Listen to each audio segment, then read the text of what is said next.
Our Village, Part 3. My grandmother's words echoed in my head. She wants you. A cold dread crept into my bones, deeper than fear. Something primal, something that told me I was in danger. The air in the room felt wrong, thick and heavy, as if something unseen still lingered. My window, though shut, had frost creeping along the edges, and my ankle burned with a strange icy sensation where she had grabbed me. Grandmother grabbed my wrist. Her grip was firm but trembling. You need to listen to me, she whispered, pulling me toward the center of the room. This is not just a ghost. She is older than ghosts, older than this village. If she has chosen you, she won't stop. My throat was dry. Chosen me for what? Grandmother's face twisted in pain. Her eyes darted to the window as if expecting to see that thing still standing there. She marks her victims first, she said, and then she takes them.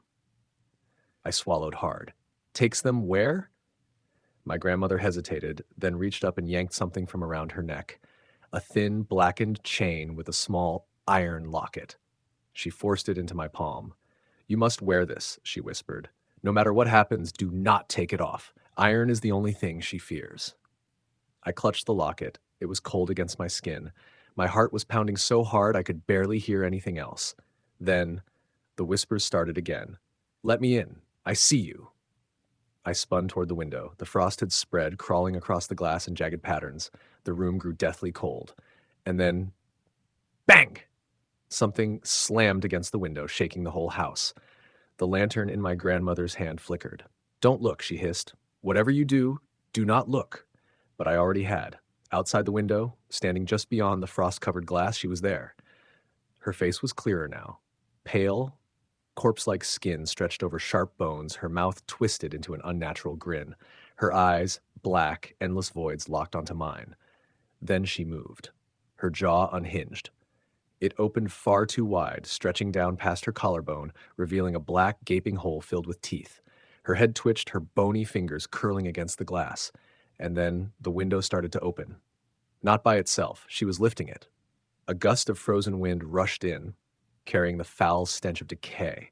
The candlelight flickered wildly. My grandmother screamed something in a language I didn't understand.